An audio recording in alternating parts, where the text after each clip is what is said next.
आता आज टोटल 64 विषय होते.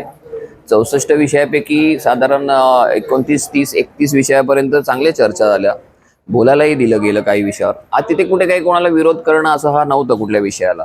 पण चर्चा तर घडणं गरजेचं आहे ना. लोकशाहीमध्ये चर्चा होऊन चर्चेअंती विषय पुढे मार्गी लावायला हवेत असं मला आम्हा सगळ्यांना वाटतं. आणि नंतर अचानक काय झालं माहीत नाही, 32, 33, 34 नंतर त्यांनी सुरुवात जी केली ते सगळे पटापट कोणाला बोलायला दिलं नाही.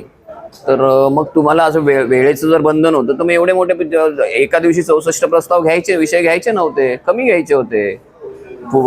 तर जर तुम्हाला वेळेचा जर हे होतं तर मला वाटतं की लोकशाही प्रणालीमध्ये विरोधकांचा आवाज दाबणं म्हणजे एका एका एका दृष्टीने आपण डिक्टेटरशिपकडे जातोय की काय, किंवा हुकुमशाहीकडे जातो की काय, अशा पद्धतीचं कामकाज महानगरपालिकेत होऊ नये यासाठी आम्ही एक प्रतिकात्मक तो निषेध केला, वॉकआउट केला. खड्ड्याच्या मुद्द्यावर खरं तर खडाजंगी झालेली समोर आलेली पाहायला मिळेल. 16 प्रस्ताव होते खड्डे बुजवण्यासाठीचं जे कंट्रोल आहे त्याच्यावर.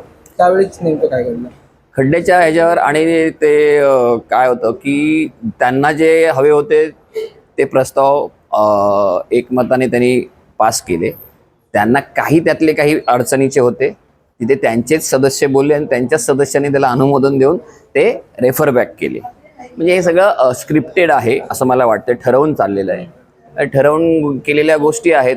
पण हे लोकशाहीला बाधिक आहे. हो, काय आहे की जेव्हा जेव्हा हे पाशवी बहुमत येतं ना तेव्हा ही अशी परिस्थिती होते.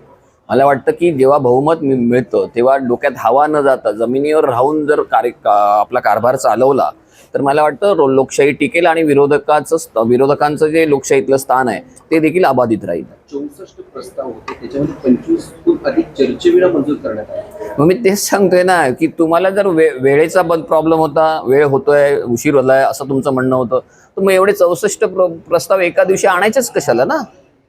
बरोबर की नाही? तुम्ही जर डिस्कशनच करणार नाहीत एखाद्या विषयावर मग ते तुम्ही स्टँडिंगमध्ये आणता कशाला? स्टँडिंग केवळ दिखाव्यासाठी आहे का? स्टँडिंगमध्ये या प्रत्येक गोष्टीचा ओहापोह होणं गरजेचं आहे, प्रत्येक मुद्द्यावर चर्चा होणं गरजेचं आहे. आणि चर्चा न करता जर तुम्ही पास करणार असाल तर मग मीटिंगची गरज काय? गरजच नाही ना मीटिंगची. तुम्ही परस्पर तुमच्या कॅबिनमध्येच पास करून टाका ना. कोणी अडवलंय?